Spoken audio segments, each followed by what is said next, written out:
नमस्कार, स्वागत है आपका न्यूज कैपिटल एक्सप्रेस में। मैं आपके साथ अंशिता। बुलेटिन की शुरुआत करते हैं आज की खास खबरों के साथ। जब स्कूलों में राष्ट्रगान गाया जाता है, फिर मदरसों में राष्ट्रगान गाने में क्या आपत्ति? रामेश्वर शर्मा उत्तर प्रदेश में राष्ट्रगान की अनिवार्यता आदेश जारी करने पर विधायक रामेश्वर शर्मा ने मुख्यमंत्री योगी आदित्यनाथ को साधुवाद दिया। बोले, देश के हर नागरिकों को बाबा साहेब के संविधान और राष्ट्रगान का सम्मान करना पड़ेगा। तुम मदरसों में गाने में क्या आपत्ति? इसलिए मदरसे मध्य प्रदेश के हो, मदरसे उत्तर प्रदेश के हो, मदरसे राजस्थान के हो, मदरसे महाराष्ट्र के हो, मदरसे हिंदुस्तान की भूभाग पर जहां भी हो, वो जमीन तो हिंदुस्तान की है ना। जिस हिंदुस्तान की जमीन पर स्कूल मदरसे बने हैं, अगर स्कूल राष्ट्रगान गाता है तो मदरसों को भी राष्ट्रगान गाना ही चाहिए। जो गाते हैं उनका स्वागत, और जो नहीं गाते हैं वो सोच लें, विचार लें। एक दिन राष्ट्रगान गाना जरूरी है और गाना ही पड़ेगा। बिना राष्ट्रगान के और बिना संविधान के देश नहीं चलता। दुनिया का इतिहास है। और जो राष्ट्रगान का समर्थन नहीं कर सकता, वो राष्ट्र का सही नागरिक भी नहीं हो सकता। इसलिए राजनीतिक दलों, वोटों के भिखारियों, सोचो समझो और अपने राष्ट्रगान को सम्मान दो और सबको प्रेरित करो।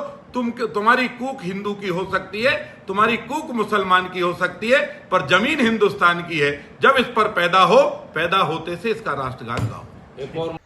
देखिए, मदरसों की बात की जा रही है, दीगर दूसरे इस तरीके इस्तेमाल किए जा रहे हैं, और पूरे मुल्क में वो जमात ये तरीक़ों को अपना रही है, वो लोग इसको अपना रहे हैं, और वो लोग आज शिक्षा दे रहे हैं जो लोग अंग्रेज़ों के किसी ज़माने के अंदर इस ग़ुलाम हिंदुस्तान के अंदर मुखबिर हुआ करते थे। हिंदुस्तान की आज़ादी में जिनका एक सूत का भी, एक बाल बराबर भी योगदान नहीं है, आज उस जमात के लोगों को भ्रमित कर रहे हैं और देश के लोगों को आपस में भाईचारे को बिगाड़ने का प्रयास है, सद्भावना को बिगाड़ने का प्रयास है, एकता को देश की को करने का। और ये इसका मात्र सिर्फ एक कारण है, वोट चाहिए उन्हें। देश में कुछ भी हो, कुछ कैसे ही हालात हो, वो सिर्फ कुर्सी चाहते हैं और कुर्सी पे बैठना चाहते हैं। मेरा सवाल ये है कि 60 सालों में आरएसएस के दफ्तर के ऊपर कभी देश का झंडा क्यों नहीं लहराया भाई? 60 साल तक तुमने नहीं लहराया देश का झंडा। तुमने हिटलर की चड्डी 50 साल से ज़्यादा 60 साल पहनी, आज तुम पैंट पहनने अब शुरू करी है तुमने। तुम्हारे यहाँ राष्ट्रगान क्यों नहीं हुआ 60 साल? इन बातों के जवाब तो पहले। और हम तो राष्ट्र, इस देश को, इस मातृभूमि को, इस मातृ वतन को मोहब्बत करने वाले लोग हैं। इसके लिए वक्त पर आने पर हमने हमेशा जानें लुटाई हैं और खून बहाए हैं। इस देश की सुरक्षा को लेकर, इस देश की व्यवस्था को लेकर कुर्बानियाँ दी हैं। तो लिहाजा इस तरह की बात करने वाले पूरी तरह से लोगों को गुमराह कर कायम रहना चाहते हैं सीटों पर।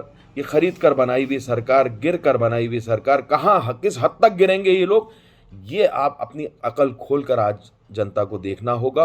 और जनता देख रही है इन सब चीज़ों को न। बहुत जल्दी चुनाव है, तो इस तरह की बातें करना बहुत अब इन लोगों के लिए ज़रूरी हो गया है।